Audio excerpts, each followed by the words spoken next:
بسم اللہ الرحمن الرحیم۔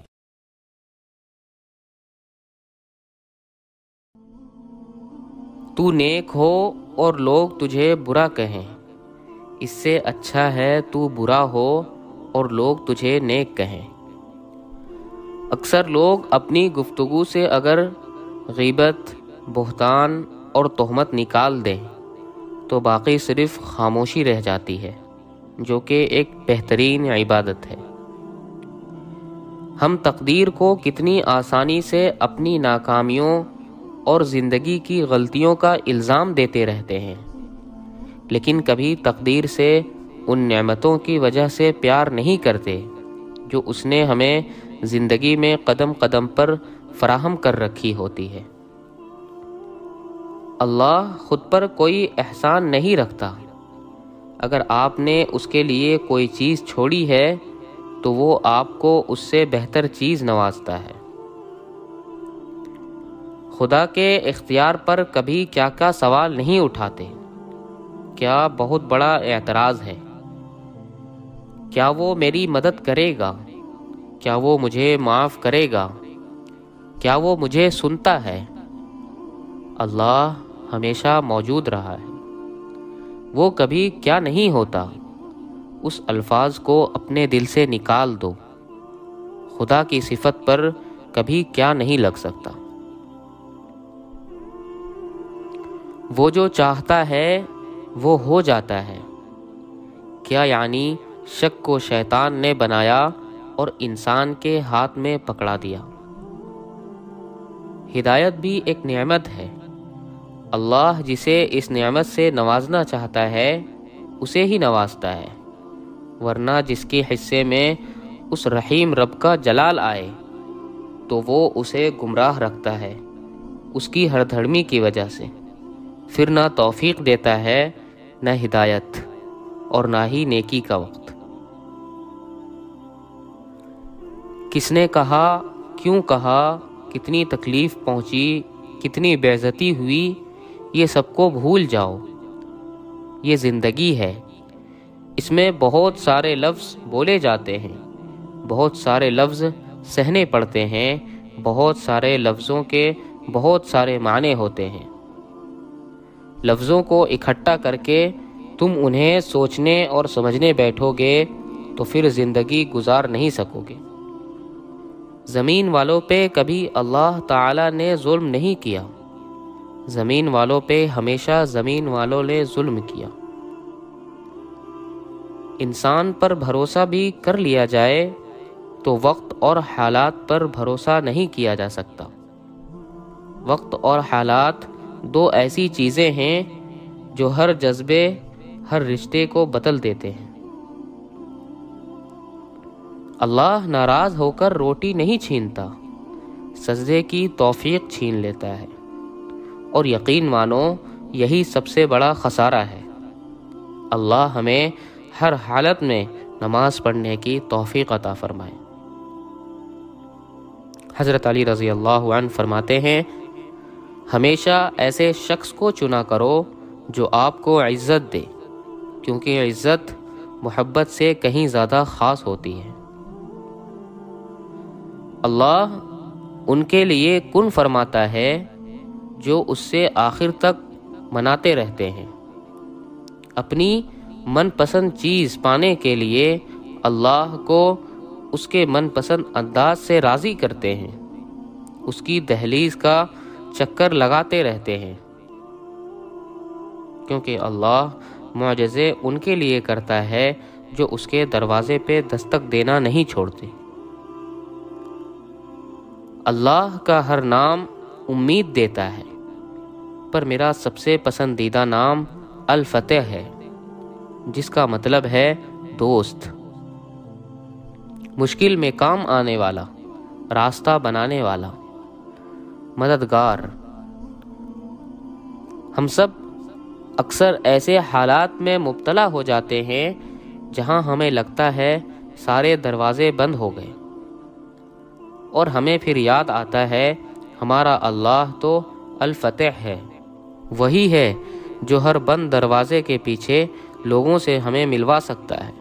وہی ہے جو ہر بند دروازے کے پیچھے ہماری خوشیوں کو ہم تک لا سکتا ہے۔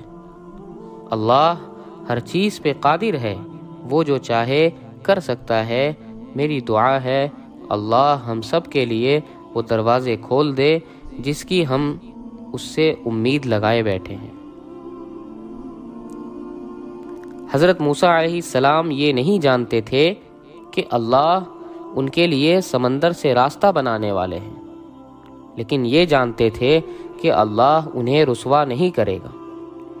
اس لیے اللہ پہ بھروسہ رکھیں، کیونکہ اللہ ہمارے لیے ہماری سوچ سے بہترین راستے بنانے والا ہے۔ جب وہ ہر بار آپ کو دعا کی توفیق دیتا ہے، بار بار ذہن میں یہ ڈالتا ہے کہ ایک دفعہ اور مانگ لو، کیا پتہ یہی دعا قبول ہو جائے، تو یقین رکھو اس چیز کے لیے اللہ نے تمہارے نصیب میں بھی ضرور جگہ رکھی ہوتی ہے۔ تم کیا سمجھتے ہو تمہاری تڑپ رائے گا جائے گی؟ نہیں، ہرگز نہیں۔ اللہ تمہارے دلوں کے حال سے واقف ہے، اور اس نے کہا ہے مشکل کے ساتھ آسانی ہے۔ عن قریب اللہ کی مدد آنے والی ہے، عن قریب وہ تمہیں تمہاری چاہ سے نوازے گا، اور دیکھنا تم اللہ کی مدد آئے گی، اور وہ ایسی مدد کرے گا تمہاری جہاں سے تم کبھی گمان بھی نہیں کر سکتے۔ پھر وہ وہاں سے عطا کرے گا اور تم شکر کرتے کرتے تھک نہیں پاؤ گے، اور تمہیں پتہ چل جائے گا کہ وہ دینے پہ آتا ہے تو اپنے بندے کو بے حساب نوازتا ہے۔ بے شک اللہ ایک کن سے ناممکن کو ممکن میں بدلنے پر قادر ہے۔ اللہ فرماتا ہے مجھے شرم آتی ہے ان کے اٹھے ہوئے ہاتھ خالی کیسے موڑوں، جب انہوں نے مجھ سے مانگا ہے، اگر میں نے بھی نہ دیا تو اور کون دے گا۔ تمہاری نمازیں عبادتیں اپنی جگہ، مگر کسی کا دل دکھا کے سکون چھین کر یوں جنتیں نہیں مل جایا کرتی۔ جاہل کے سامنے عقل کی بات مت کرو، کیونکہ پہلے وہ بحث کرے گا اور پھر اپنی ہار دیکھ کر آپ کا دشمن بن جائے گا۔ کبھی کبھار بے حد توکل کے بعد بھی یقین ڈگمگانے لگتا ہے، کبھی کبھار بے حد صبر کے بعد بھی سب ناممکن سا لگتا ہے، اور یقین ڈگمگانے میں اور صبر ٹوٹ جانے میں کوئی برائی نہیں ہے، کیونکہ تم انسان ہو، اس لیے نہ ہر وقت یقین کے دائرے میں رہ سکتے ہو اور نہ ہر وقت صبر کر سکتے ہو۔ تو جب کوئی راستہ نظر نہ آئے تو بس اتنا سوچنا کہ جس پر یقین رکھتے ہو وہ المالک ہے، یعنی معجزوں کا بادشاہ، اور جس سے مانگ رہے ہو وہ الوہاب ہے، یعنی سب عطا کرنے والا۔ کبھی کسی چیز کا غرور آنے لگے تو ایک چکر قبرستان کا لگا لیا کرو، وہاں آپ سے بھی بہتر لوگ مٹی کے نیچے دفن ہیں۔ کسی نے پوچھا ہم اللہ کے تو قریب ہیں، پھر بھی یہ زندگی سے الجھے ہوئے ہیں، ایسے میں کیا کرنا چاہیے؟ جواب ملا بس صبر کرو، بہت کچھ اب بھی بدل سکتا ہے، بہت کچھ اب بھی مڑ سکتا ہے، بہت کچھ اللہ کے ایک کن سے رک سکتا ہے، اور بہت کچھ اس کے ایک حکم سے دوبارہ چھین بھی سکتا ہے۔ آپ کی الجھی ہوئی زندگی بہت جلد سلجھ جائے گی۔ دعا کی قبولیت آواز کی بلندی نہیں بلکہ دل کی تڑپ کا تقاضا کرتا ہے۔ حضرت علی رضی اللہ عنہ فرماتے ہیں خالق سے مانگنا سنت ہے، اگر دے دے تو رحمت، نہ دے تو حکمت۔ مخلوق سے مانگنا ذلت ہے، اگر دے دے تو احسان، نہ دے تو شرمندگی۔ زندگی میں دو لوگوں سے دور رہنا، ایک مصروف اور دوسرا مغرور، کیونکہ مصروف اپنی مرضی سے بات کرے گا اور مغرور اپنے مطلب سے یاد کرے گا۔ حضرت علی رضی اللہ عنہ فرماتے ہیں دنیا تمہیں اس وقت تک نہیں ہرا سکتی جب تک تم خود سے نہ ہار جاؤ۔